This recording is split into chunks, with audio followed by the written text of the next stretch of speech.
Hello बच्चों, good morning. सभी को नमस्कार। आज का हमारा नेक्स्ट लेक्चर रहेगा डायमेंशनल एनालिसिस का। और जो पिछला लेक्चर था उसमें अपलोड किया था हमने, उसमें वॉइस नहीं आ रही थी, साउंड प्रॉब्लम हो गया था वीडियो में। तो आज हम सेम लेक्चर डिलीवर करेंगे, सेम ही लेक्चर रिपीट किया जाएगा, लेकिन ये लेक्चर थोड़ा सा लेंथी होगा, छोटा लेक्चर नहीं होगा, बड़ा लेक्चर दिया जाएगा अभी। ठीक है, तो आज हम बात करने जा रहे हैं uses of dimensional analysis. Uses of dimensional analysis, इनके यूज क्या क्या हैं। हम डायमेंशन का यूज करके हम क्या क्या चीज़ें पढ़ सकते हैं, किन किन चीज़ों का प्रूफ कर सकते हैं। तो वो डायमेंशनल फॉर्मूला का यूज करके हमने देखना है उनके किन किन चीज़ों को हम प्रूफ, इक्वेशन प्रूफ कर सकते हैं या फिर हम कन्वर्जन कर सकते हैं। तो वो यूज हमने देखने हैं। तो 3 यूज हैं इसके बेटा। पहला यूज जो होता है, फर्स्ट यूज जो होता है वो होता है conversion of one system to another system. दूसरा जो यूज होता है बेटा, checking the correctness of formula, checking the correctness of formula. और थर्ड जो यूज होता है बेटा, to derive the relationship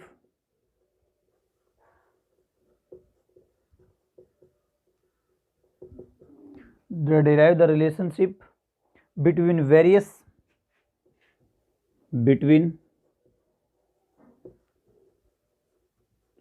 various physical quantity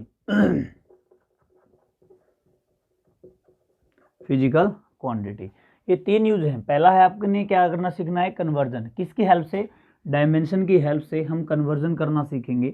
दूसरा है हम कोई भी हमें फॉर्मूला दे दिया जाए उसको हमने चेक करना है क्या ये सही है या क्या गलत है। कैसे चेक करेंगे? With the help of dimension. ठीक है। और थर्ड है to derive the relationship between various physical quantity. कुछ फिजिकल क्वांटिटी गिवन होंगी आपको और आपने उनमें डिराइव करना है, रिलेशनशिप डिराइव करना है। ठीक है। तो ये 3 यूज हैं, 3 यूज हम डायमेंशन की हेल्प से पढ़ेंगे। आज हम पहले फर्स्ट कन्वर्जन ऑफ, सबसे पहले हम स्टार्ट करेंगे conversion of one system to another system. इसमें कैसे होगा? जैसे मैं आपको एग्जांपल देता हूँ। एग्जांपल क्या है? जैसे मैंने कहा आपकी छुट्टियां बेटा 1 वीक की हुई हैं। जैसे मैंने कहा आपकी छुट्टियां 1 वीक है, यानी कि आपको 1 वीक बाद स्कूल में आना है। दूसरे टीचर से पूछा आपने, दूसरा टीचर आपको कहेगा कि आपने 7 डेज के बाद स्कूल आना है। कितने डेज के बाद स्कूल आना है? 7 डेज के बाद स्कूल आना है। तो दोनों में देखिए, एक ने आपको बोला, एग्जाम्पल सुनिए ध्यान से, 1 वीक और एक ने बोला 7 डेज। अगर आप कॉमनली देखोगे, बेसिकली देखोगे, इनमें कोई डिफरेंस नजर नहीं आएगा। अगर आप फिजिक्स की लैंग्वेज में इनको देखोगे तो आपको डिफरेंस नजर आएगा। क्या डिफरेंस नजर आएगा? देखिए, ये 1 है और ये 7 है। ये तो छोटा नंबर है और ये बड़ा नंबर है। ये बड़ा यूनिट है और ये छोटा यूनिट है। देखिए ध्यान से, वीक में कितने डेज? 7। और यहाँ पे 1 होता है और 7, यानी कि 7 ग्रेटर देन 1 है और वीक ग्रेटर देन डेज है। तो ये डिफरेंस है इनमें। लेकिन कॉमनली अगर बेसिकली देखोगे तो बात एक ही है। तो आपको कन्वर्जन आना चाहिए। कन्वर्जन मतलब आपको पता होना चाहिए भी 1 वीक में कितने दिन होते हैं। जैसे 7 दिन होते हैं, अब वो बोल दे 1 week equal to days, N2 निकालिए, तो आपको N2 निकालना आना चाहिए। इसीलिए एक फॉर्मूला बना दिया गया। और वो फॉर्मूला क्या था? देखिए, x जो है वो रिप्रेजेंट करता है फिजिकल क्वांटिटी को,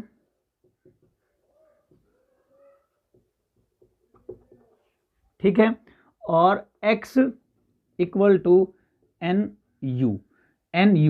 N क्या है? नंबर। U क्या है? यूनिट। N क्या है? नंबर। और U क्या है? यूनिट। यानी कि जैसे आपको बोल दिया जाए एक रोड है, क्या है बेटा, एक रोड है, उसकी लेंथ 4 मीटर है। जो लेंथ है ना, लेंथ ये लेंथ, ये क्या है आपकी फिजिकल क्वांटिटी। क्या है ये फिजिकल क्वांटिटी। और बेटा 4 मीटर, 4 क्या है, एक नंबर, क्या है नंबर, और m क्या है, एक यूनिट। तो ये एक फॉर्मूला बन गया x = NU। ठीक है, अब देखिए यहाँ पे तो दो आ रही हैं, एक नंबर ये है, एक नंबर ये है, तो इसलिए एक फॉर्मूला उन्होंने ये बना दिया। और वो फॉर्मूला क्या बना दिया, ध्यान से देखिए,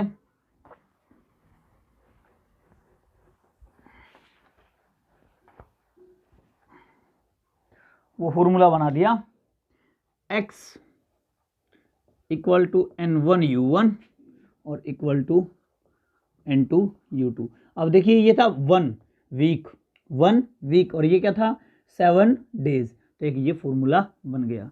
आपको कन्वर्जन कोई भी एक चीज़ फाइंड करनी है, मान लो आपको ये चीज़ फाइंड करनी है, तो ये चीज़ कहाँ जाएगी, डिवाइड में। मान लो आपको N1 फाइंड करना है तो क्या हो जाएगी, N2 / U2/U1। This is the formula. अगर आपको N2 फाइंड आउट करना है तो क्या बन जाएगा बेटा, N1 U1 / U2। ये फॉर्मूला बन गया। तो ऐसे आपके पास क्या बन गया, फॉर्मूला बन गया। तो इस फॉर्मूले को हम किसकी हेल्प से समझते हैं, न्यूमेरिकल की हेल्प से समझते हैं। एक न्यूमेरिकल देता हूं आपको मैं, और एक न्यूमेरिकल की प्रैक्टिस करते हैं हम, उसमें आपको क्लियरली समझ में आएगा कि ये कैसे है। जैसे आपको एग्जांपल दे दिया जाए, कन्वर्जन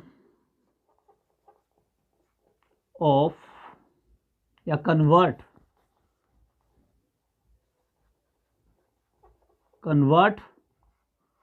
1 न्यूटन इंटू डाइन, यानी कि 1 न्यूटन को कन्वर्ट करना है डाइन के अंदर आपने। ठीक है, तो सबसे पहले इसका सॉल्यूशन करवाता हूं, फॉर्मूला अपने आप समझ में आ जाएगा आपको। ठीक है, फॉर्मूला क्या है, देखिए सबसे पहले आपने ये देखना है कन्वर्ट किसको करना है, न्यूटन को कन्वर्ट करना है। न्यूटन को कन्वर्ट करना है तो ये कौन सी यूनिट है, बड़ी यूनिट है, और बड़ी यूनिट को हम बोलते हैं SI यूनिट। क्या बोलते हैं, SI यूनिट। और छोटी यूनिट को हम क्या बोलते हैं, CGS यूनिट। हमने पिछले लेक्चर के अंदर पढ़ा था। तो सबसे पहले हम SI यूनिट लिखेंगे, SI यूनिट में मास भी आएगा, लेंथ भी आएगी और टाइम भी आएगा। ठीक है, इनमें लिख लेते हैं। अब ये कैसे लिखेंगे, इसके लिखने के लिए न्यूटन किसकी यूनिट है, फोर्स की। न्यूटन किसकी यूनिट है, फोर्स की। इसलिए हम किसका फॉर्मूला लिखेंगे, फोर्स का। फोर्स का फॉर्मूला होता है मास इनटू में एक्सेलरेशन। इसका डायमेंशन फॉर्मूला हमने पहले भी पढ़ा है, मैंने आपको करने के लिए भी दिए थे डायमेंशन फॉर्मूले, आपको आने चाहिए। मैंने कहा था बहुत इंपॉर्टेंट है, और मैंने बोला भी था अगर आपको ये डायमेंशन फॉर्मूले आएंगे तो तभी आप सोल्व कर पाओगे आगे के न्यूमेरिकल को। तो यहाँ पे इसका डायमेंशन फॉर्मूला हो जाएगा बेटा M1 L1 T-2। This is the dimension formula of force. तो यहाँ पे देखोगे तो M कितना है बेटा 1 है, L कितना है यहाँ पे 1 है, और T कितना है -2 है। अब CGS यूनिट में भी वही आएंगे। CGS यूनिट में देखोगे बेटा यहाँ पे M है, यहाँ पे L है, और यहाँ पे टाइम है। तो यहाँ पे बेटा कितना है 1 है, यहाँ पे भी 1 है, और यहाँ पे कितना है -2 है। ठीक है, अब आपने फॉर्मूला अप्लाई करना है। फॉर्मूला अप्लाई कैसे करोगे, ध्यान देखिए। सबसे पहले आप ये चीज़ लिखोगे फॉर्मूला ऐसा यूनिट का M1 L1 T-2। इसमें कितना है बेटा 1 न्यूटन, कितना है 1 न्यूटन, 1 से मल्टीप्लाई कर देंगे, इक्वल टू, देखिए हमने क्या लिख लिया N1 U1 equal to N2 U2। N2 U2 में क्या लिखना है, N2 नंबर हमने क्या करना है, फाइंड करना है। N2 हमने फाइंड करना है, इंटू में U2 कैसे, यूनिट इसी की लेनी है, लेकिन कैसे लेनी है, CGS यूनिट। तो क्या लेंगे M1 L1 T-2। This is the dimension formula. हमने क्या फाइंड करना है बेटा N2, तो हम क्या करेंगे, इसको इधर ले आएंगे, हम इंडिविजुअली लिख लेते हैं M1 या हम ऐसे कर लें इसको M/M, या ऐसे मत करो, M1 / M1 first, L1 / L1। ठीक है, और T2 माइनस का है और माइनस का T2 है, और यहाँ पे आप N2 को फाइंड कर रहे हैं। ठीक है, अब यहाँ पे देखिए मैं इसको ऐसे राइट कर सकता हूँ, N इंटू में 1, मास कितना लूँ बेटा मैं 1 kg, इसको M बड़ी यूनिट वाला ये m छोटी यूनिट वाला है, इसका कोफिशिएंट 1 है, इसका भी कोफिशिएंट देखिए कितना है, देखिए इसको m1 मान लो, इसको L1, इसको T1, इसको M2 L2 T2। तो यहाँ पे आप नोमेनक्लेचर हो जाएगा ऐसे, तो यहाँ पे हो जाएगा m1 है, इसका कोफिशिएंट 1 है, इसका L1/L2 कोफिशिएंट 1, और इसका कोफिशिएंट कितना हो जाएगा बेटा, T1/T2 का -2 कोफिशिएंट। अब यहाँ से ध्यान से देखोगे M1/M2 का कोफिशिएंट 1, यहाँ पे देखोगे L1/L2 का कोफिशिएंट 1, और यहाँ पे देखोगे T1/T2 का कोफिशिएंट कितना है बेटा, -2 है। कितना है, -2, और ये किसके इक्वल है, N2 के इक्वल है। अब आपने क्या करना है, इनके यूनिट रखनी है। यूनिट कैसे रखनी है, ध्यान से देखिए, मैं यहाँ पे रख रहा हूँ, ठीक है। यहाँ पे आप देखोगे, इधर कर रहा हूँ मैं, ये 1 एज इट इज, ये बड़ी यूनिट है, ऐसा यूनिट है, ऐसा यूनिट में 1 kg यानी कि 1 लेके चलना है यूनिटरी मेथड लगा के, 1 kg/1 ग्राम, ठीक है, कोफिशिएंट 1। फिर हमने आगे लिखना है, ये ऐसा यूनिट है 1 मीटर, कितना लेना है, 1 मीटर, इसमें कितना लेना है, 1 सेंटीमीटर, कोफिशिएंट 1। टाइम तो हमने सेकंड में ही कन्वर्ट करना है, तो टाइम तो ऐसा यूनिट में भी सेकंड में है, और सीजीएस यूनिट में भी क्या लिया था हमने, सेकंड में लिया था। तो ये 1 सेकंड और डिवाइड बाई 1 सेकंड, और इसका कोफिशिएंट -2। ध्यान दीजिए, हमने टाइम को एसआई यूनिट के अंदर भी सेकंड माना है, और सीजीएस यूनिट के अंदर भी हमने किस में माना है बच्चों, सेकंड में माना है, इसलिए ऊपर भी सेकंड नीचे भी सेकंड। इसको हम एसआई यूनिट में किस में मापते हैं, केजी में, लेंथ को किस में मापते हैं, एसआई यूनिट में मीटर में, सीजीएस में किस में मापते हैं, ग्राम में, सेंटीमीटर में और सेकंड में, ऐसा हमने लिख दिया है, ठीक है। अब 1 kg के अंदर हम छोटी यूनिट में बदलने जा रहे हैं, एसआई यूनिट को किस में कन्वर्ट करना, हमने सीजीएस यूनिट में, तो हमने इसको कन्वर्ट करना है, ना कि इसको कन्वर्ट करना है, इसलिए हम क्या लिखेंगे, 1 × में 1 kg के कितने होते हैं, 1000 ग्राम डिवाइड बाई 1 ग्राम, तो कोफिशिएंट कितना 1, उसके बाद 1 मीटर में 100 सेंटीमीटर और डिवाइड बाई 1 सेंटीमीटर, और यहाँ पे 1 सेकंड बाई में 1 सेकंड, और कोफिशिएंट इसका 1 था और इसका कितना है, -2 बेटा।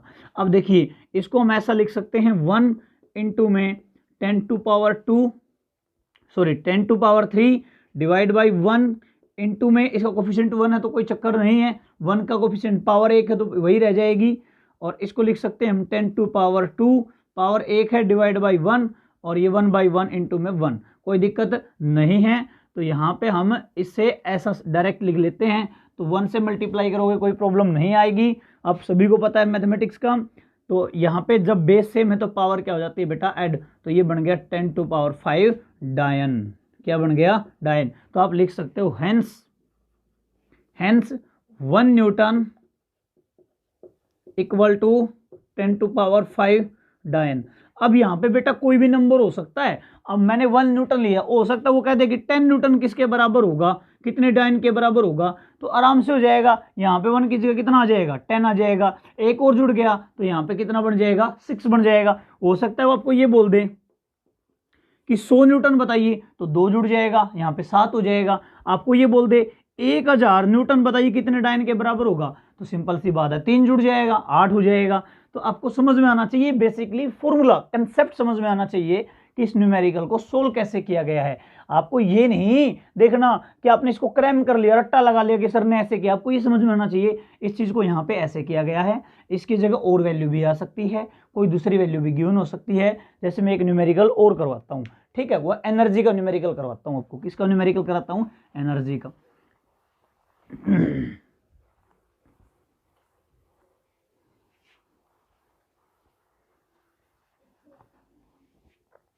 जैसे दिया गया है कन्वर्ट 10 जूल,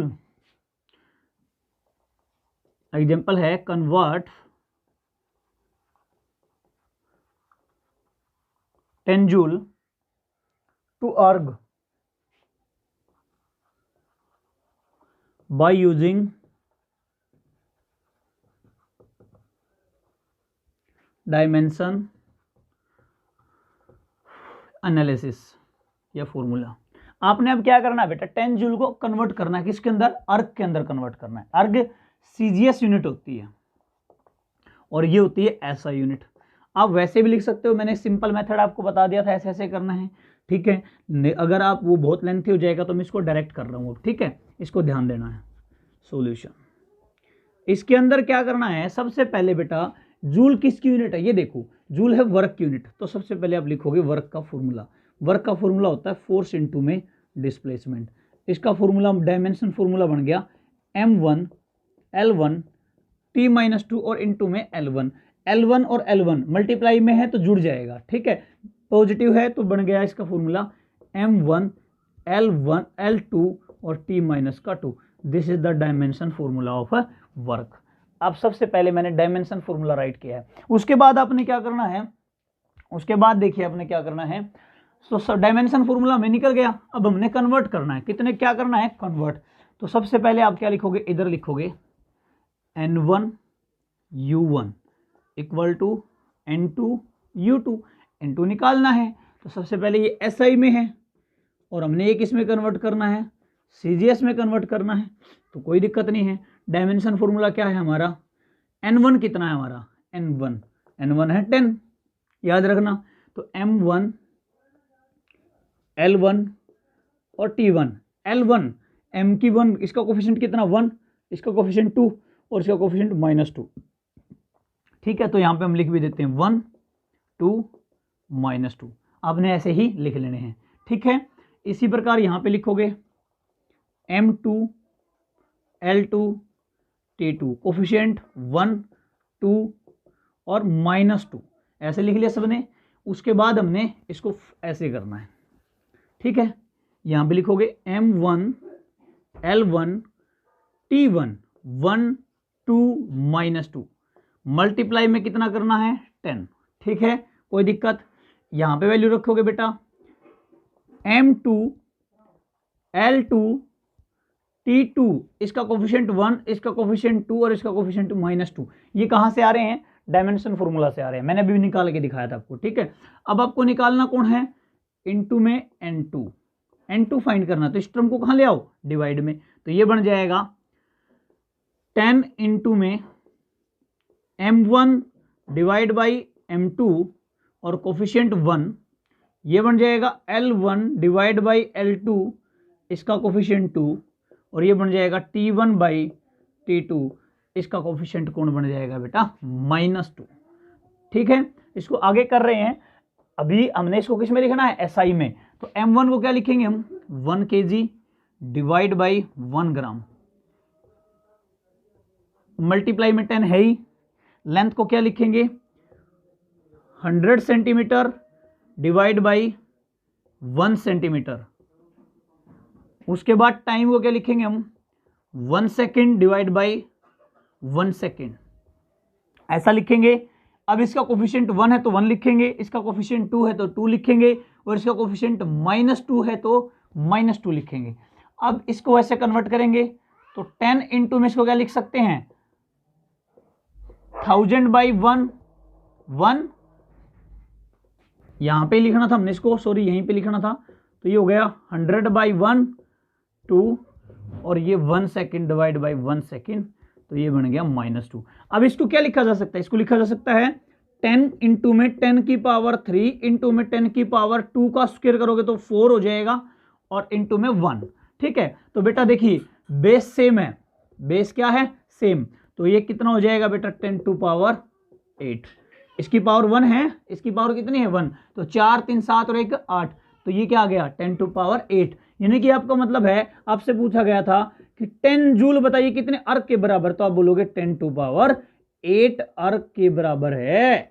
किसके बराबर है बेटा, 10 टू पावर 8 अर्क के बराबर है। तो ये आपका क्या हो गया, सेकंड न्यूमेरिकल हो गया। ऐसे बहुत सारे न्यूमेरिकल हैं जो आप क्या कर सकते हो बेटा, सोल्व कर सकते हो। दुनिया भर के न्यूमेरिकल आपको देखने को मिलेंगे जो आपने सोल्व करने हैं, बहुत सारे ऐसे न्यूमेरिकल हैं, 1-2 न्यूमेरिकल कहते हैं और भी कर सकते हैं हम, लेकिन कोई दिक्कत नहीं है।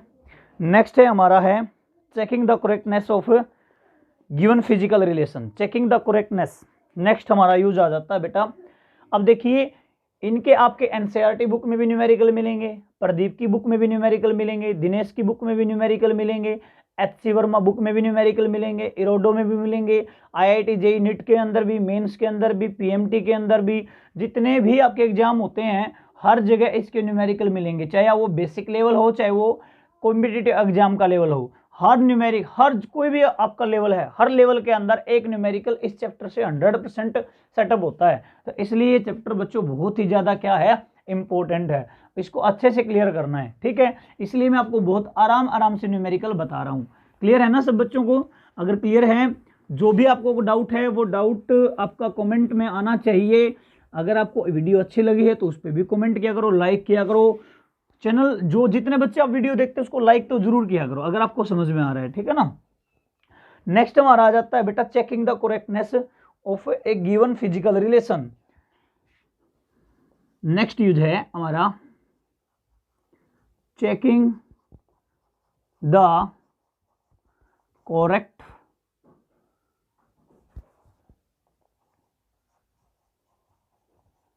करेक्टनेस ऑफ फिजिकल रिलेशन, ठीक है।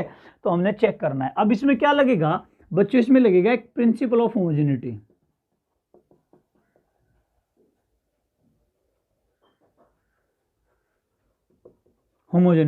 According to principle of homogeneity होता क्या है, तो मैंने पिछले लेक्चर में बताया होगा, आपने याद भी रखना है। प्रिंसिपल ऑफ होमोजेनिटी क्या होता है बेटा, कोई भी आपको फिजिकल क्वांटिटी दे दी, क्या दे दी आपको, फिजिकल क्वांटिटी, कोई भी फिजिकल क्वांटिटी है, ठीक है, उसके अंदर क्या होना चाहिए, उसके जो डायमेंशन है दोनों साइड, बोथ साइड क्या होनी चाहिए, सेम होनी चाहिए। Means left hand side equal to right hand side. अगर आप इसकी डेफिनेशन भी लिखना चाहते हो तो मैं राइट भी करवा देता हूं उसकी डेफिनेशन, और वो डेफिनेशन क्या रहेगी, अकॉर्डिंग टू प्रिंसिपल, यहां पे लिख रहा हूं मैं, according to this principal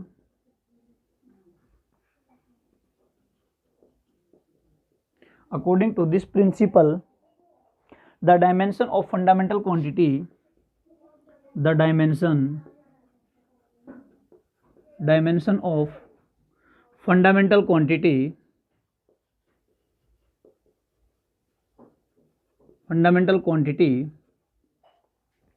of two side of a physical relation,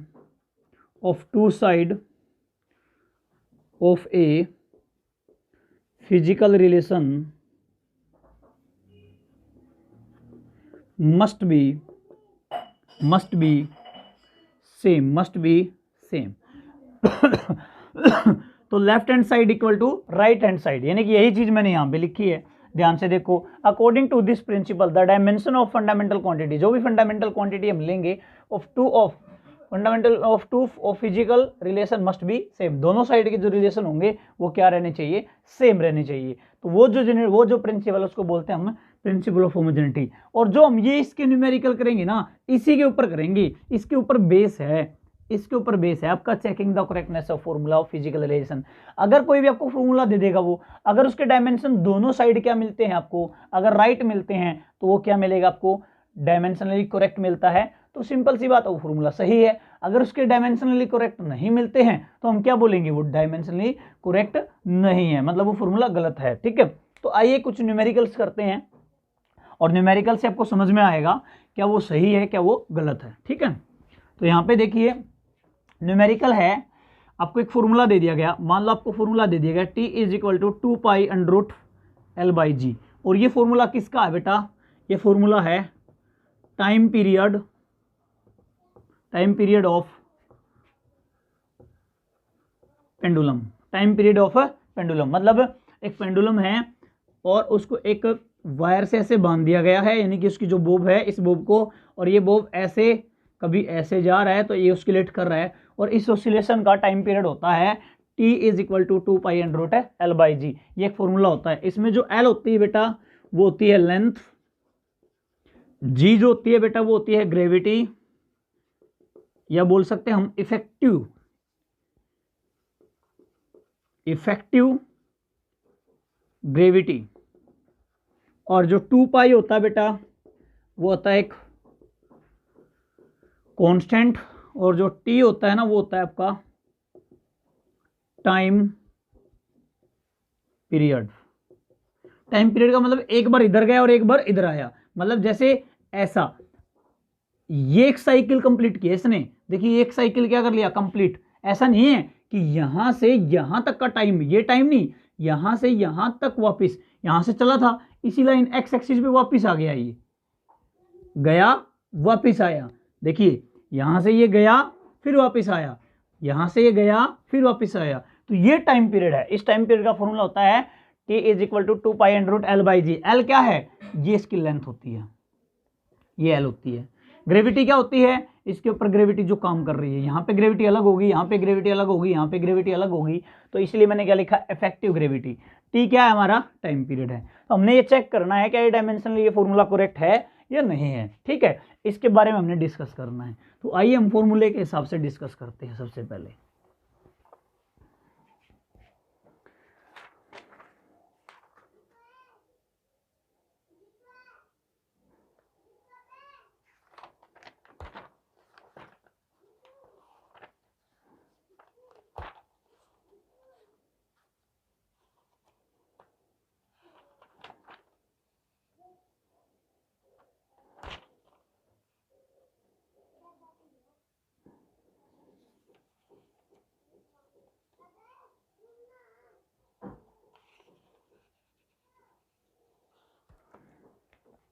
तो ये रहेगा हमारा formula t is equal to 2π√L/g।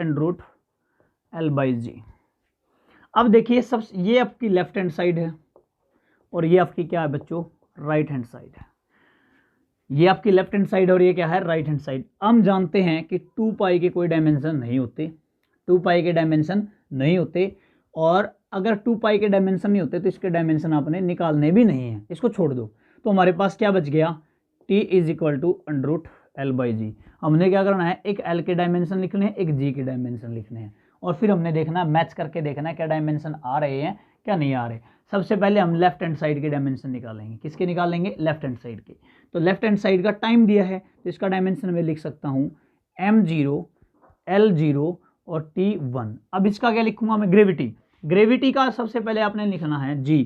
g की यूनिट क्या होती है, मीटर पर सेकेंड स्क्वायर होती है, मीटर पर सेकेंड स्क्वायर होती है, ठीक है। अब इसका डायमेंशन बन गया, मीटर का क्या है लेंथ, तो L1, और टाइम का बन गया t की -2, t की -2 बन गया। ध्यान रखना t का क्या बन गया, -2।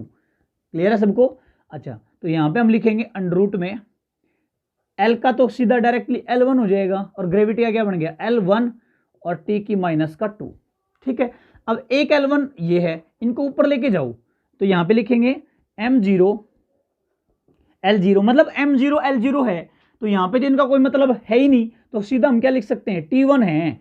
तो क्या है T1, क्या है बच्चों T1। तो यहाँ पे हम लिखेंगे ऐसे। अब इसको जो ऊपर लेके जाऊंगा मैं, तो ये बन गया L1, इसको ऊपर लेके गया तो L की पावर प्लस की दो क्या होगी, माइनस की होगी, और जो माइनस की दो किसकी होगी बच्चों, प्लस की होगी। तो एक प्लस का एक माइनस का, जब इनको जोड़ोगे तो क्या हो जाएगा, ये क्या हो जाएगा बताइए, खत्म, खत्म हो गई। तो बच गया कौन आपके पास, अरे सिंपल, देखिए ये ऊपर जाएगा तो इससे ये कट गया, ये बच गया, तो ये t की पावर 2 बच गई, और t की पावर 2 बच गई, तो इससे देखिए ये बच गया T1 is equal to under t का स्क्वायर, स्क्वायर से ये मर गया, तो power T1 is equal to T1। क्या लेफ्ट हैंड साइड, अगर यहाँ पे लिखूँ मैं left hand side equal to क्या आ गई, राइट हैंड साइड, क्या आ गई, राइट हैंड साइड।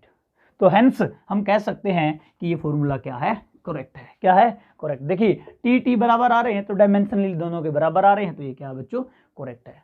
ऐसे ही हम बहुत सारे और भी न्यूमेरिकल कर सकते हैं। कैसे कर सकते हैं, देखिए एक न्यूमेरिकल है जो आपने खुद ने करना है, मैं दे रहा हूं। काइनेटिक एनर्जी का मैंने फॉर्मूला दिया आपको, और वो है बेटा हाफ mv²। आपने प्रूफ करना है क्या ये left hand side equal to right hand side आ रही है या नहीं आ रही। तो ये आपका होमवर्क है साथ में, और करना भी आपने। Thank you. इतना ही लेक्चर करना है। कमेंट बॉक्स लाइक सब्सक्राइब जरूर किया करो, उससे पता चलता है कि आपको समझ में आ रहा है नहीं आ रहा है, वीडियो आपको कैसी समझ में आई। सारे बच्चों बताया करो कमेंट में जाके कि सर वीडियो ये अच्छी थी, इसमें ये चीज़ आपको इंप्रूव करनी चाहिए, सर हमें ये चीज़ समझ में नहीं आ रही, क्वालिटी अच्छी है नहीं है, लैंग्वेज अच्छी है नहीं है, या फिर आपका जो मेथड है जो समझाने का, जो 1 बाय 1 है, इसको फास्ट कीजिए, स्लो कीजिए, जो भी आपके सजेशन होते हैं मीन्स वो बताइए कमेंट बॉक्स में जाके, ठीक है। लाइक किया करो, सब्सक्राइब किया करो, शेयर जरूर किया करो वीडियो को, ठीक है ना। तो उससे वीडियो प्रमोट होगी तो और भी अच्छी अच्छी वीडियो बनाने का मन करता है। अगर वीडियो ही प्रमोट नहीं होगी तो मन नहीं करेगा फिर बनाने का, ठीक है। तो फिर वो क्लासरूम में पढ़ाने वाला मन आ जाएगा, ठीक। Thank you.